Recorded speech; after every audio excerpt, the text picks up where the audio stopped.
On June 29, 1613, London's Globe Theatre, the wooden playhouse where many of William Shakespeare's plays premiered, burns down. But which of Shakespeare's plays was being performed when the fire started?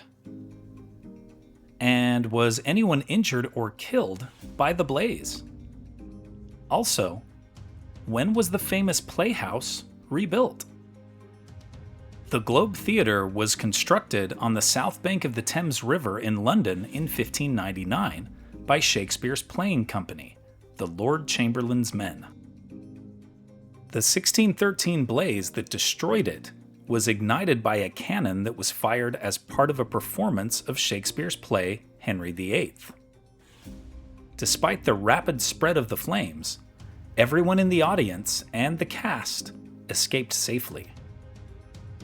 The only notable casualty of the fire was a man whose breeches caught fire, but he was reportedly saved when a quick-thinking bystander doused him with a bottle of ale.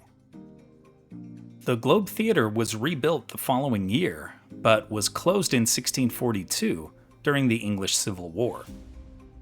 It was torn down a few years later to make room for housing for the growing city.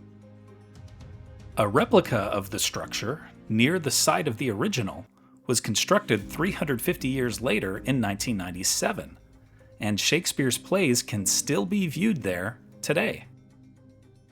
In fact, Mrs. Lewis and I saw Shakespeare's King Lear there in 2022. Well, to be more accurate, I saw the play. Mrs. Lewis might have slept through most of it, which is impressive since the seats are not particularly comfortable.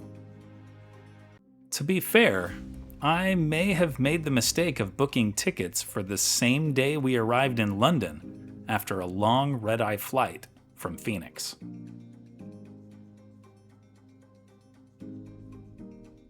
Here are other events that happened today in history. In 1950, the US defeats England 1-0 at the World Cup in Brazil in one of soccer's greatest upsets. In 1972, the US Supreme Court strikes down the death penalty as a violation of the Eighth Amendment. In 1974, Neil Peart, one of rock's greatest drummers, replaces John Rutsey in the Canadian band Rush. In 1995, Atlantis docks with the Mir space station in a historic moment of cooperation between former rivals. In 2001, the United Nations appoints Ghanaian diplomat Kofi Annan to a second term as Secretary General. In 2007, the first ever iPhone goes on sale, revolutionizing the communications industry. In 2021, New York City Newark surpasses Los Angeles Long Beach Anaheim for the worst traffic in the US.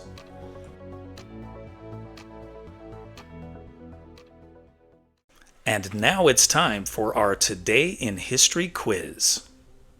What do we call Adolf Hitler's 3-day bloody purge of the Nazi Party that helped him consolidate power in Germany in 1934? The Night of the Long Knives? The Night of Broken Glass? The Night of the Bonfires? Or the Night of the Stormtroopers? Liked learning about Shakespeare's Globe Theatre? Then you'll love this one about his marriage to Anne Hathaway. Tap the screen to keep the story going on Today in History.